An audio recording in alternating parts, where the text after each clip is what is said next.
with a trade broken handcuff. Stop wiggling yourself around, mate. All right. And get yourself out of the car. Yeah? Come on then. Seatbelt on, isn't it? Your seatbelt isn't on. Your seatbelt's behind you. What are you...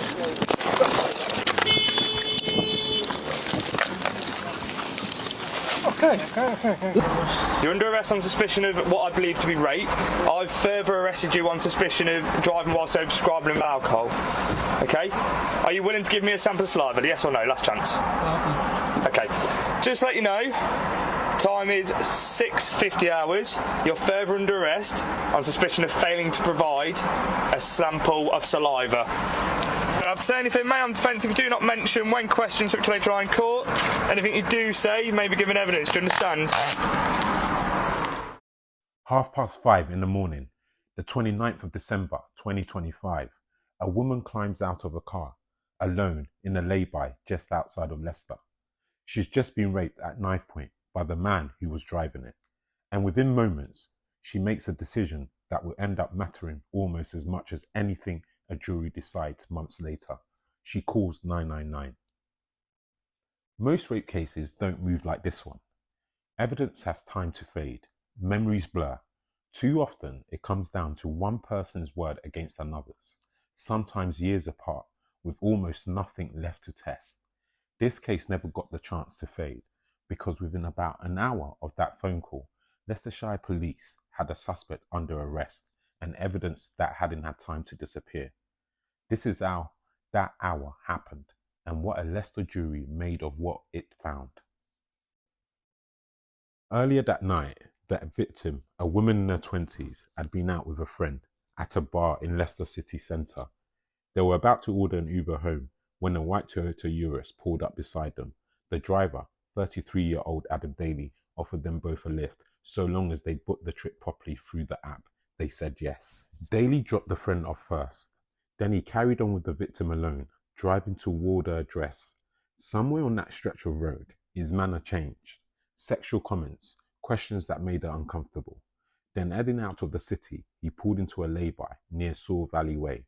He told her he needed the toilet. He didn't. He ordered her into the front seat. He pulled down her top, and holding a knife on her, he forced her to perform oral sex. Under English law, it's not treated as a lesser offence. Forced oral penetration is rape. That is exactly how it was charged, and exactly what a jury would later convict him of, alongside a separate count of sexual assault for the rest of what he did to her in that car. When she begged him to stop, he left her there, alone, in the dark, on the side of a road she didn't know, and drove off. She didn't wait. She didn't go home first and process it. She called 999 immediately, and an officer was on the way to her within minutes.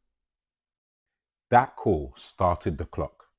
Officers ran the car's registration and identified Daley as the insured driver. Roads policing units went on alert. CCTV and number plate cameras picked up the Toyota moving back across the city. At 6:37 that morning, a little over an hour after the attack, they stopped him at a junction of Vaughan Way and Great Central Street. As officers moved in to arrest him, Daley grabbed for his phone and tried to stamp it into pieces. He also refused a roadside drugs test. A blood sample taken later came back positive for cocaine. Destroying the phone didn't work. When detectives got into it properly, it told them something he hadn't accounted for. After leaving her in that lay-by, he had driven back past it 3 times. Forensic tests, meanwhile, matched her DNA to him.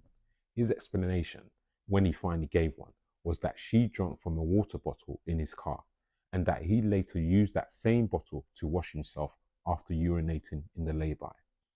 Before any of that reached the courtroom, there was a similar postscript.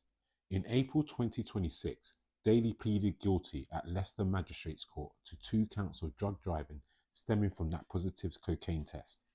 He was banned from driving for 20 months. It was a minor case on paper, but it meant that by the time the rape trial began, he'd already stood in court and admitted what that drug test had shown. The trial opened at Leicester Crown Court in June 2026, in front of His Honour Judge Spencer KC. The jury heard the water bottle explanation. They didn't believe it. Daley was convicted of rape, sexual assault, possession of a bladed article, and threatening to kill her. There was one more thread to this case. While detectives were searching Daley's phone for evidence of the attack, they found something unrelated entirely. Material that led to 2 further charges for making indecent images of a child. At his sentencing, he pleaded guilty to both. On the 10th of July 2026, Judge Spencer sentenced Adam Daley to 16 years in prison. He was made subject to a sexual harm prevention order with no end date and a restraining order banning him from ever contacting his victim again. The investigation was led by Signal, Leicestershire Police's dedicated rape and serial sexual assault team. Detective Constable Matt Smith, as officer in the case, working alongside Detective Sergeants George White and John Davis, and Detective Constable Charlotte Worley, under Detective Inspector Majid Zaveri.